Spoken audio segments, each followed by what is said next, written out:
Hey, you awesome folks! Thanks for taking this journey of discovery with your guide, Keith Haney.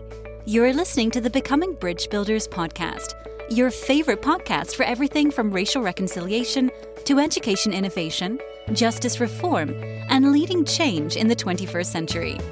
This podcast is for people who love to be challenged with difficult topics, but want practical solutions to solve these challenging issues. Becoming Bridge Builders makes change possible. Each week on the podcast, Keith invites innovative thought leaders to share how they are building bridges in their area of expertise. You will hear breakthrough ideas and concepts that are changing the world.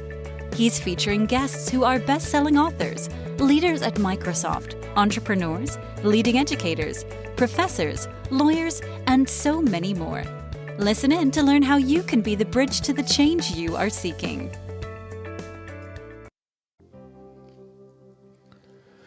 My guest today is Dr. Kurt Senske. He is the founder and principal of CEO Board Services, a consulting firm that specializes in working with mission-oriented organizational leaders and boards around issues of governance, strategy, organizational structure, succession planning, coaching, and mergers and acquisitions. For 23 years, Dr. Senske has served as Chief Executive Officer of Upbring, formerly Lutheran Social Services of South, a multifaceted, multi-state social agency with an annual operating budget of over $100 million and 1,000 employees, has been responsible for more than quadrupling the size of the agency and steering a once-troubled agency back to financial strength. During his tenure, the organization eliminated indebtedness of $60 million and currently enjoys an endowment of over $40 million. Dr. Senske completed his undergraduate work at Gordon University, Texas, and Valparaiso University in Indiana, majoring in accounting with a Bachelor of Science degree in Business Administration.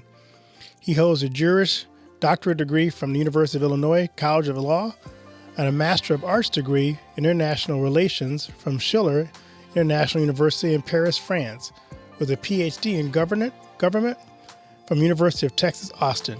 He is the author of 5 books, The CEO and the Board, The Art of Nonprofit Governance as a Competitive Advantage, Wine in the Word, Savior and Serve, The Calling, Live a Life of Significance, Executive Values, A Christian Approach to Organizational Leadership and Personal Values, God's Game Plan for Life. He's a gifted public speaker. He also is a guest columnist of a variety of issues for newspapers and magazines, as well as regular commentator on television, podcasts, and radio. He and his wife, Lori, live in Austin, Texas, and they're proud parents of their daughter, Sydney, and son-in-law, Cody. We welcome Dr. Senske to the podcast. Kurt, it's good to have you on the podcast. I'm looking forward to this conversation, but I'd like to give my guests kind of an opening question. What's the best piece of advice you ever received? Keith, what's interesting, I think, about my background is that every single person for generations was either a church worker or a farmer. And I knew I had absolutely no talent in being a farmer, but I also didn't want to be a church worker. And I was at Valparaiso University at the time. We were at church. I was home on a break.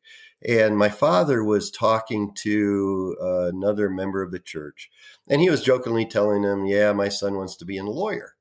And the comment that the person replied, I'll never forget. He said, well, you know, I think the world needs an ethical attorney more than it needs another church worker.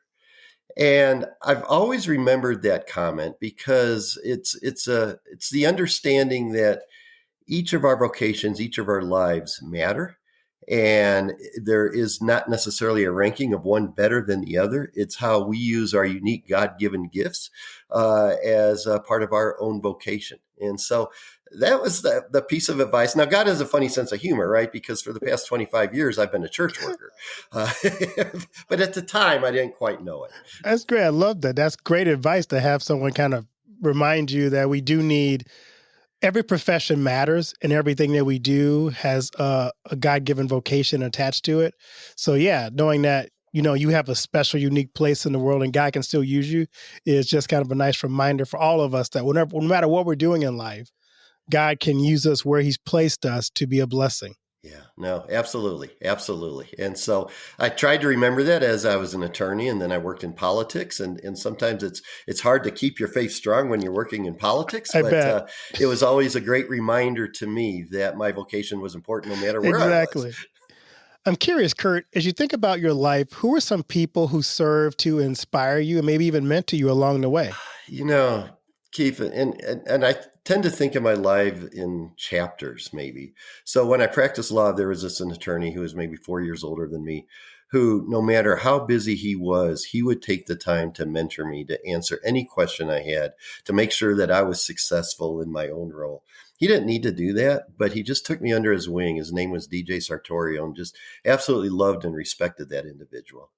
I then got into politics, and among the people that I worked for was Governor Mike Dukakis, especially when he ran for president. And what I really respected about the governor is that he taught me how you can be an ethical politician and also be a good family man and be a politician, because both of those were pretty rare then and probably even more rare today.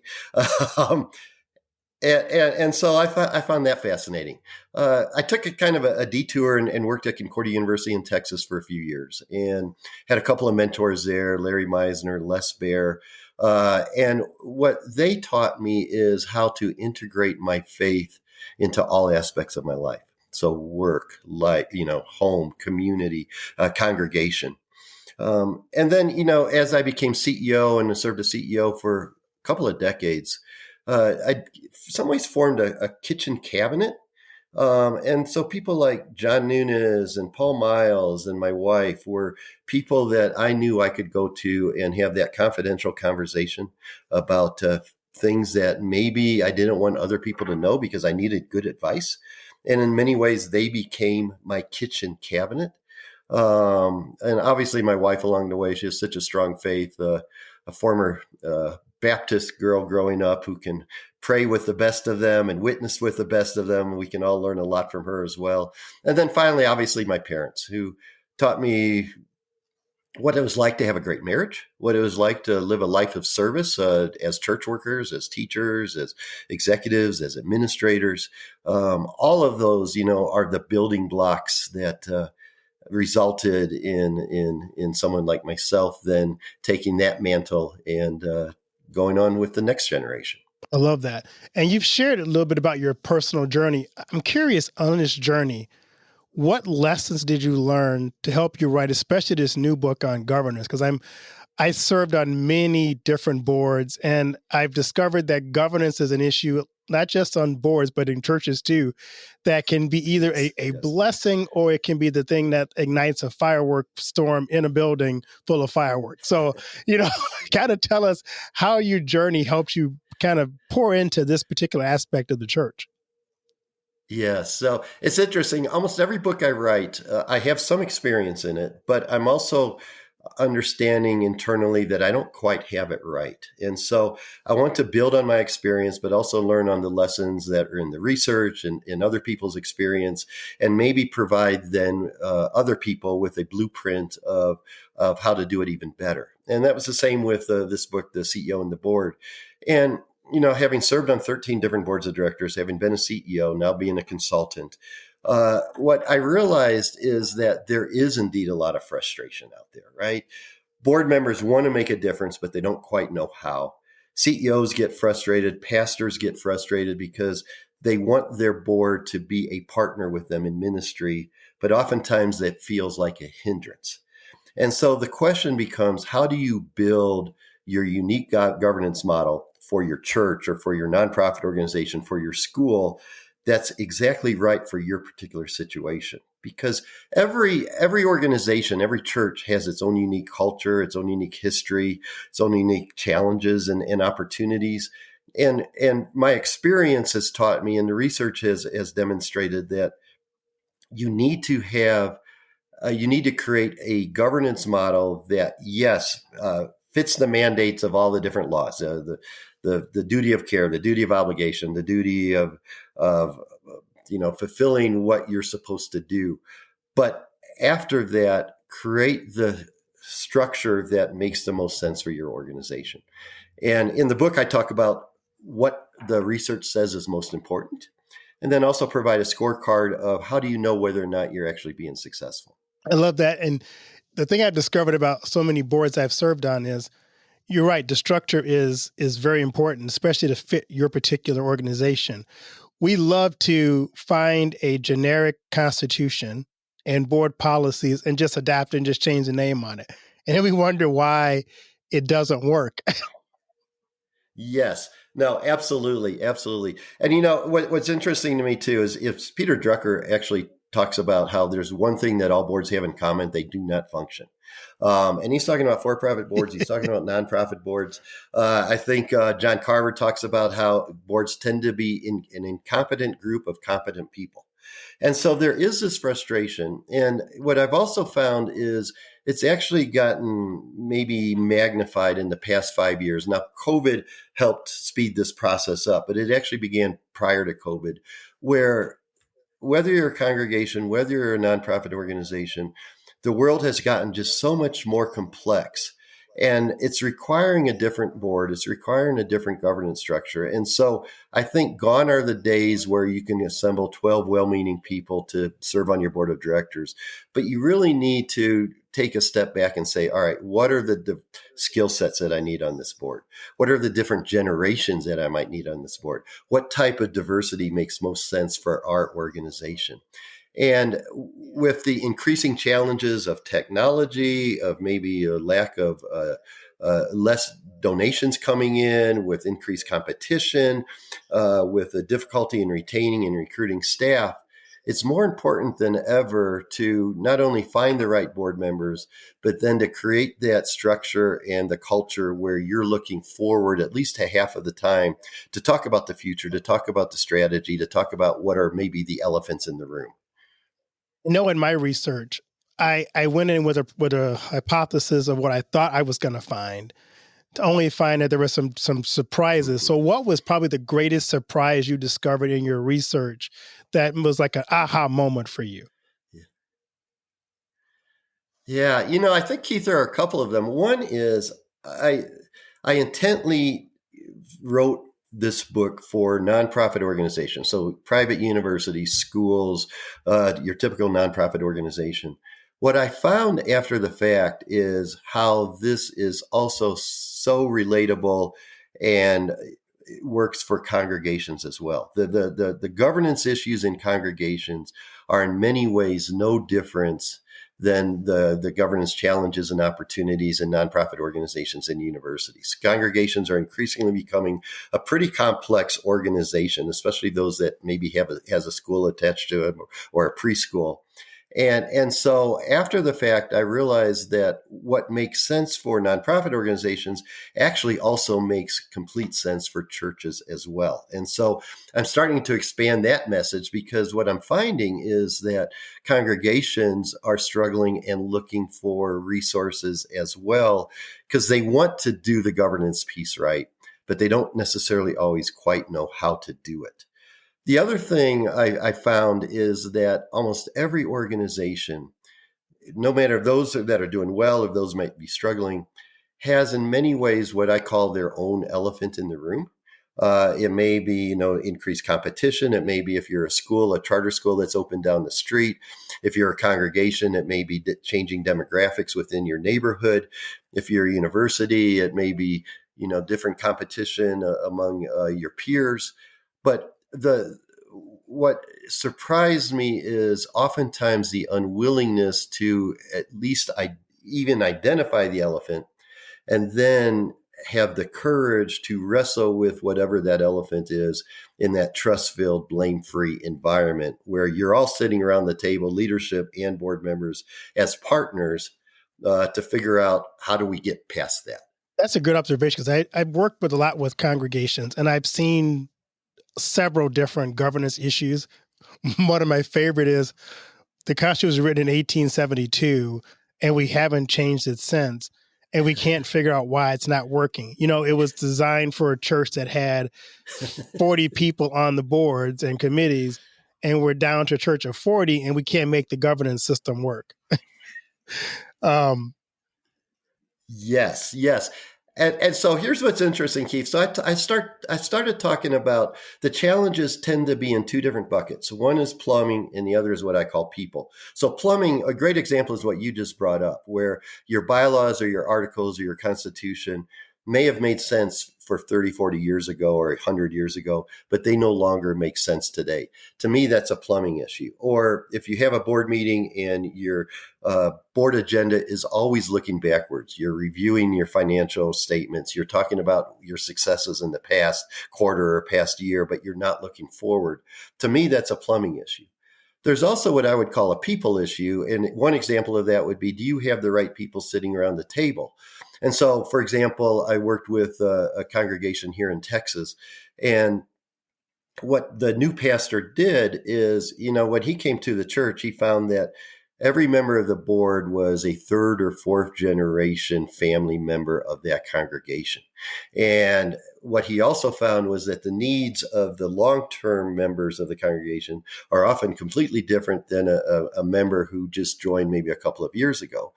And so he created a little bit of excitement by adding people who hadn't been with the church for more than a generation.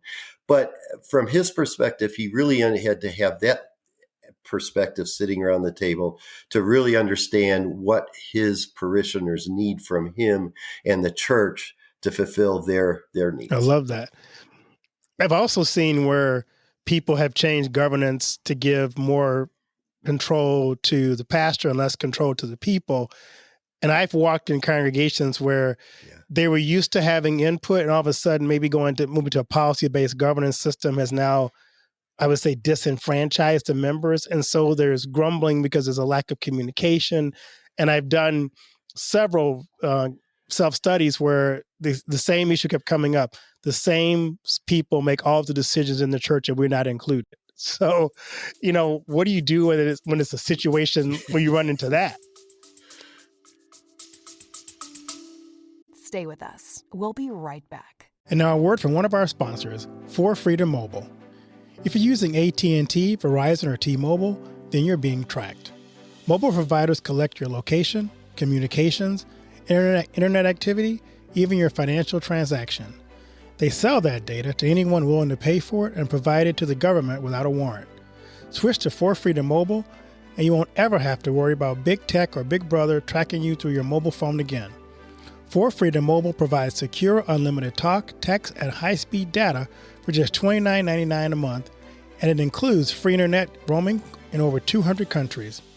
Sign up for the service by visiting forfreedommobile.com and using the promo code BridgeBuilders to get your first month for only $9.99. See forfreedommobile.com for details, just like the number 4, freedommobile.com.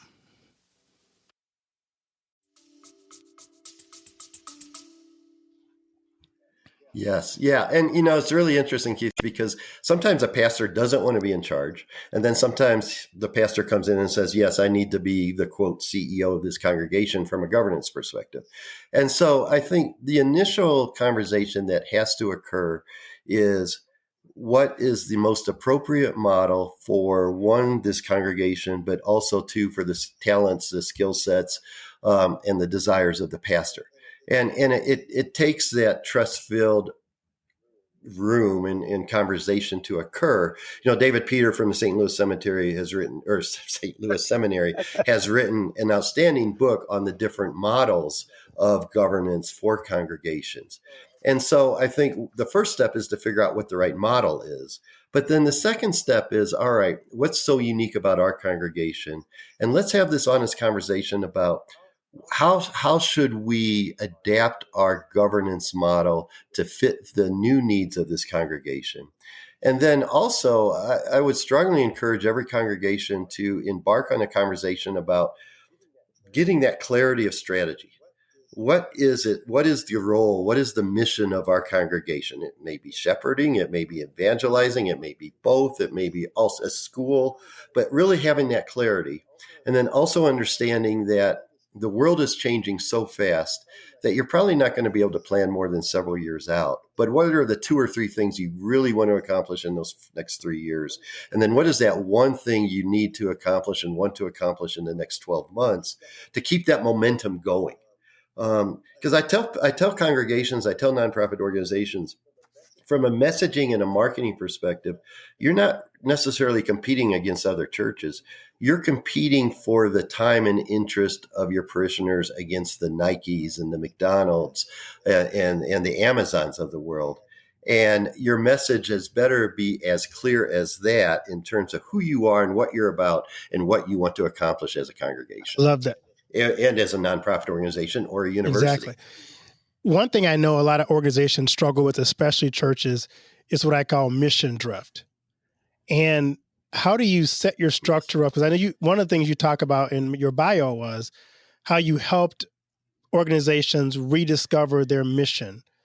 And I think so often structure can hinder our mission focus, can make us go mission adrift because we focus so much on the structure, on the things you talked about before. We talk about the past. We keep going, rehashing things that haven't worked before. We're frustrated. So how do you avoid the mission drift and have the structure of the organization drive mission versus let mission drift away? Yeah, that's a great question. And I'll use an example of how at one point I probably had gotten it wrong, but then in some ways, we took a hard look at what our organization is to get it right. So as CEO of Lutheran Social Services of the South, we had a mission that said, we will provide help, healing, and hope to the children, the elderly, and the poor in the name of Jesus Christ. And it was a great message. We had elderly services, we had children's services, we had services for the poor, food pantries, etc. But the problem with that broad of a mission is, one, it was really difficult for us to say no. And we got spread too thin, and we realized we couldn't be all things to all people. So I actually had a mid-level millennial staff person come to my office one day and said, "Can I talk to you?" I said, "Absolutely." And so he came in and he says, "You know what? I don't like our mission." And I said, "Why?" He says, "It doesn't mean anything to me." And I said, "Well, what do you want to do?" And he says, "What I really want to do, because we're so good in children's services, is to break the cycle of child abuse. I'm tired of seeing children being abused." And so we thought, I thought this is really interesting conversation we're having. And so I shared this with our other members of our leadership team. And we then shared that conversation with our board of directors. And what we found is that, yes, we're really good at providing children's services. We're getting tired of always serving those who've been abused. How do we actually stop the abuse? We made some the elephant in the room was that we didn't have enough resources to continue to provide retirement communities with the competition in the for-profit world. So as a result of a number of strategic conversations, it allowed us to make some really difficult decisions to sell retirement communities to other good providers so that the mission continues, but we no longer have the debt. It allowed us to change our brand to Upbring, because in Texas, I think only 2% of the population are Lutheran. And if we truly wanted to break the cycle of child abuse, we needed to invite everybody to join us in this mission. It also allowed us to create an advocacy program. It also allowed us to create a research partnership with several universities, including the University of Texas. And we also took a deep dive into the research. And if you really want to break the cycle of child abuse, not only do you have to have good social service programs, you have to have good educational programs.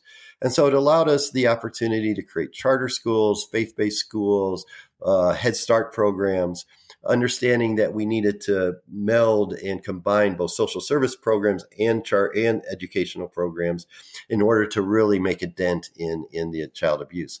None of that could have happened if we hadn't had these hard, honest conversations about what are we really good at, what can how can we best serve the communities in which we serve, and what is our unique niche, and what do we need to give up in order to do that. It was a long journey. But it was also a worthwhile journey, and we were able to do this because we had complete trust in the room, understanding that the only thing we wanted to do was to be more impactful in our organization. I love that your book has questions for organizations to kind of go through and ask themselves, kind of in a setting of discovering some of those competitive advantages or your blind spots. So if you were trying to work with an organization that was dealing with some of those blind spots you just mentioned, what are some good questions that they can ask themselves about just what you talked about? How do we get back to what our strength is, our mission is, that we are better than anybody else at? Yeah, yeah. And what's interesting, Keith, is that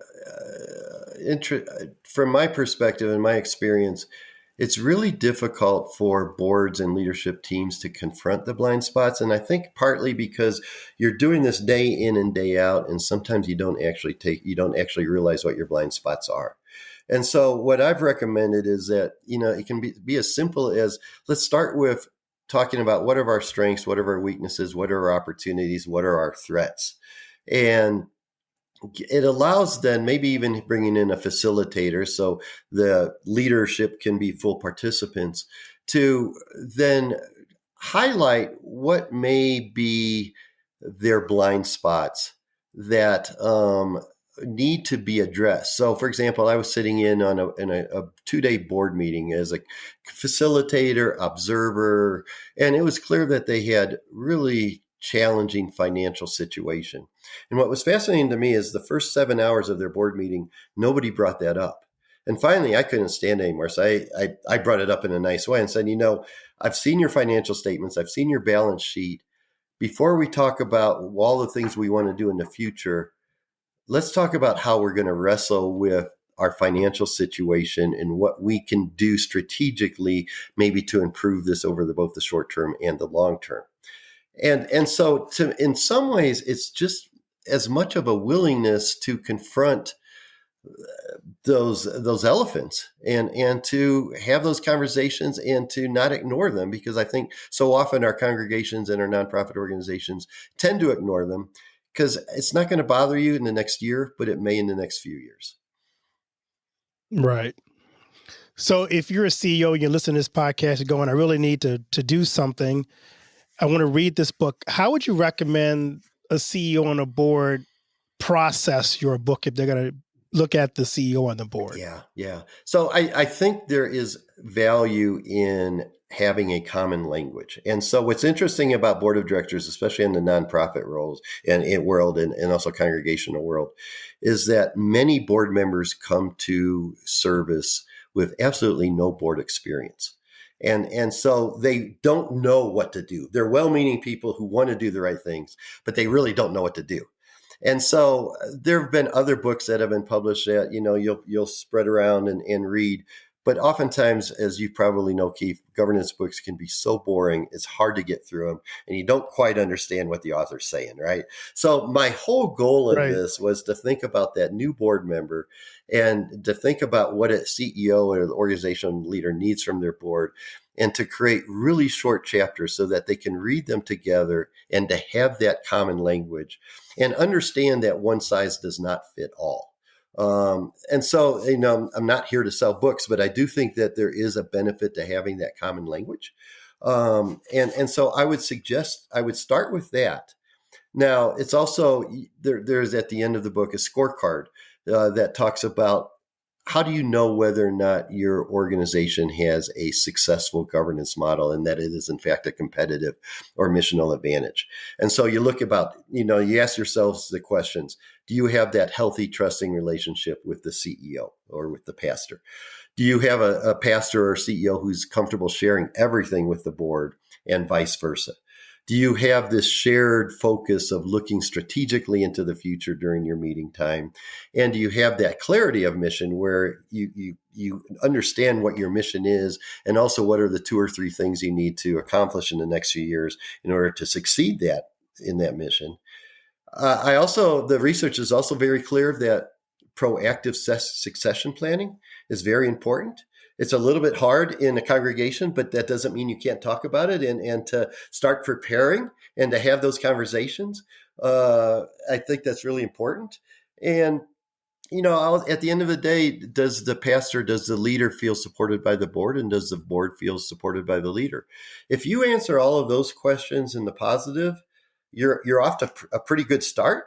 And you're in the right direction. And then, you talk about, all right, every organization has that elephant in the room. What's ours? What can we do better? What do we need to change? How is the external environment changing our internal world? and to have those forward-looking conversations on a regular basis, as opposed to maybe once every couple of years. What I love about the succession conversation is I've been on boards where it's on the agenda, where he says we need to talk about succession, and that's where it ends. Yes. we just say in the future we should talk about this. But we never actually talk about it as a board. It's like, so I was like, well, are we gonna cover it at some point? Well, and the best practice that I've seen, a board that I served on, we had hired a new CEO and absolutely loved her. She was a great CEO. But what we told her is we're going to have this conversation about succession planning from the very first month you are part of the organization, because we don't want you to be afraid that, 5 years from now, when we bring it up, all of a sudden we want you to leave. We don't want you to leave. Right. But you may get hit by a bus. You may get an offer you can't refuse. We as a board have an obligation to do this. And I think congregations have that exact same obligation as well.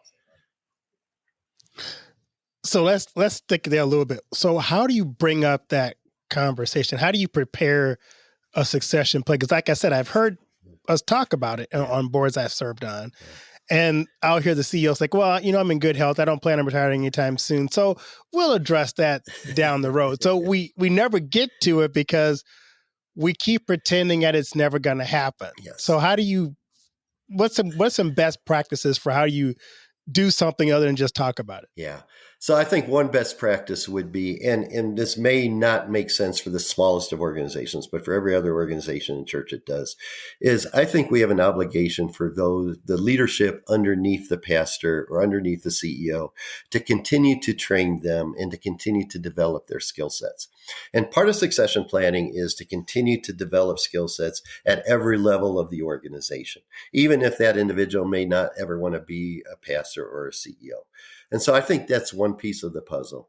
The other piece of the puzzle is, we know you don't think you're going to leave in 5 years, but things happen. And so we need to be prepared, and we need to have, at a minimum, that name in the envelope. If you are to suddenly get sick and unable to serve, who temporarily can take your place, and who are people we might want to look at to recruit that might be a good fit going forward.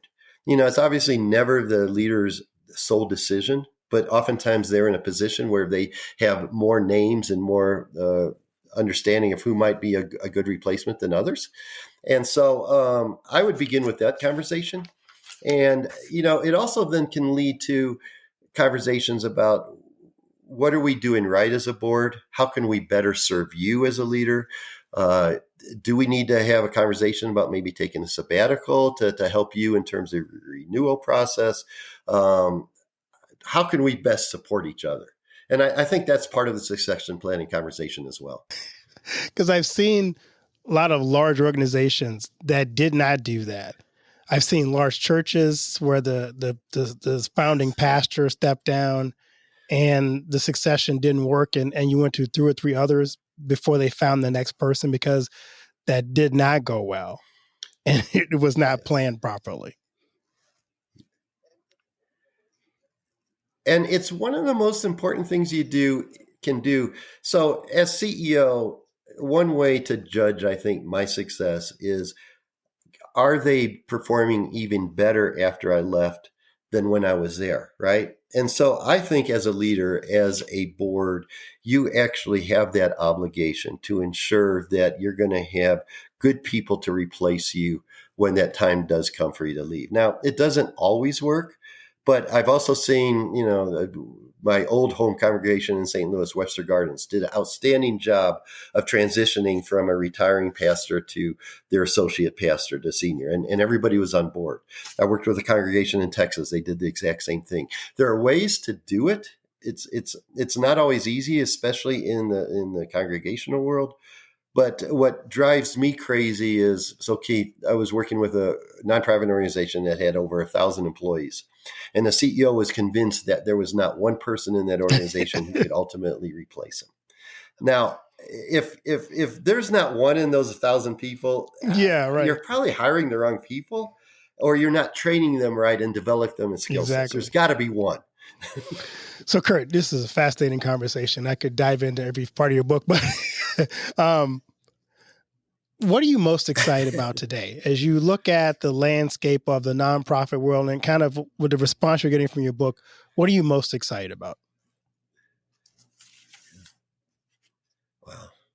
Yeah, it's a great question. So on a personal level, what I'm excited about is this ability to help organizations enhance their governance practice and to help them understand that there is a direct tie between governance and strategy and success. And so if their goal is to have a missional impact within their community, it needs to really start at the governance level, and then we can quickly move to strategy, and then we can quickly measure success and impact on community. To me, this has been really rewarding in that one of the goals that I made a year and a half ago when this book was about to come out is how are we going to measure success with respect to this research? And the goal in my mind was to have an impact either directly or indirectly on 1,000 organizations. And so it's a little bit difficult to measure, but we're measuring it. And so we're tracking who's using the book as a board. We're tracking which congregations are using it. We're tracking how many people ask us to come and to speak to their boards of directors. And the neat thing is after about 15 months, we're at about 600. And so it feels like we're making an impact in the area in which I think I have an expertise in. And so that's what excites me. That's what gets me up in the morning. That's what makes conversations with people like you so much fun, because we're spreading that word that this matters. Because I think the downside to governance is you can get by with bad governance in the short term, and it's probably not going to hurt much. But in the long term, the research shows it will. And so it's getting that recognition among the CEOs and the pastors and the leadership team and the boards that this really does matter if you're intent on having long-term success and missional success. I love that. So, Kurt, I love to ask my guests this question. What do you want your legacy to be? Part of me, Keith, doesn't like that question because it turns into makes it about me, right? And I don't like that. But so if I were to die tomorrow, what I would hope people were to say is that we trusted him, that he had integrity, that he was a good father, that he was a good husband, and that the organizations that he either, had a full-time or a part-time role with are stronger today as a result of his involvement than they would have been without him. I think that would be what I would hope people would say about me when I'm gone. I like that. Anything I haven't asked you that I should have asked you? Oh, wow.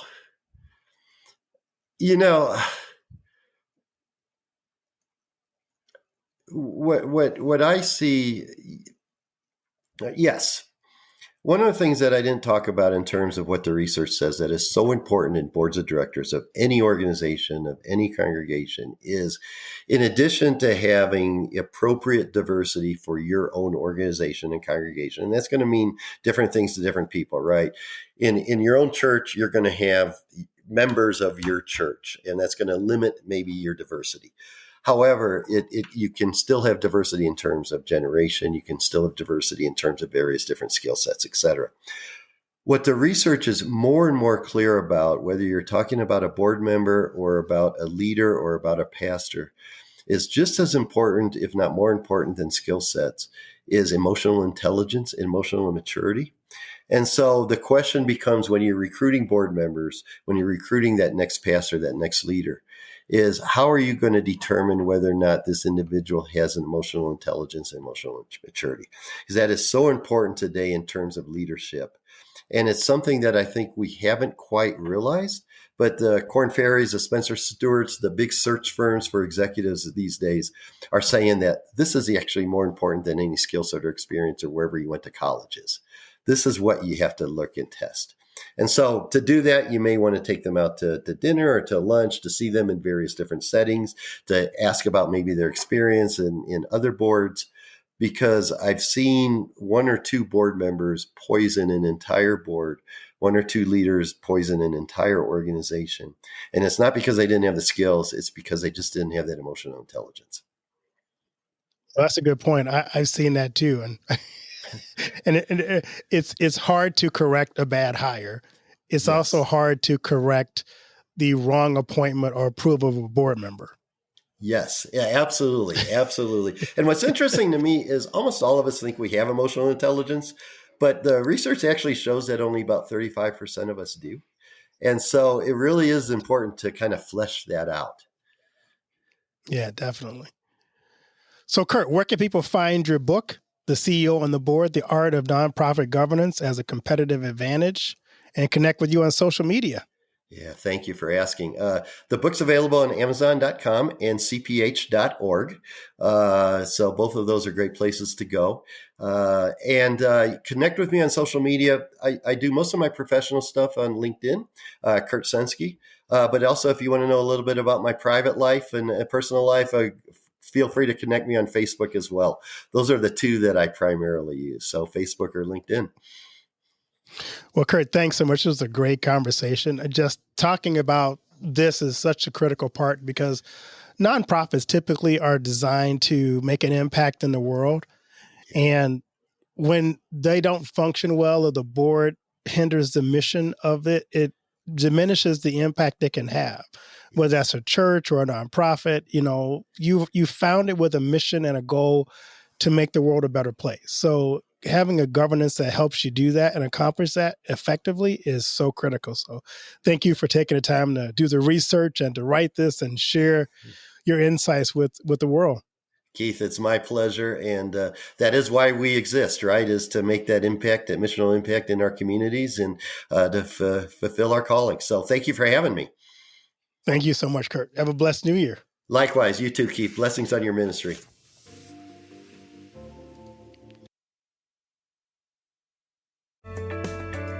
Thanks for listening to Becoming Bridge Builder. If you enjoyed this episode and want to help support the podcast, please subscribe and share it with others. Post about it on social media or leave a rating and review. To catch all the latest from me, you can follow me on Instagram at @bkeithhaney and on Getter and Twitter @RevHeadpin or on his website at alightbreakthrough.org. Thanks again and tune in next time. Do you know that most entrepreneurs hit a revenue ceiling and have no idea why? They're working harder, spending more money, running more ads, but revenue stays flat. My friend Dr. Noah St. John calls this the invisible break. He's giving our listeners a free revenue ceiling audit to help you see what's really holding you back. You'll get a free 30-day membership to NoahBot, giving you access to Dr. Noah's 30 years of experience to help you reach your next level. But hurry, because there's only 50 available this month. So if you're tired of being stuck at the same revenue level and want to finally break through, get your free revenue ceiling audit at drnoahvault.com in the affiliate link that'll be listed in the show notes. Thanks for listening to Becoming Bridge Builder. If you enjoyed this episode and want to help support the podcast, please subscribe and share it with others. Post about it on social media or leave a rating and review. To catch all the latest from me, you can follow me on Instagram at @bkeithhaney and on Getter and Twitter @RevHeadpin. Thanks again and tune in next time.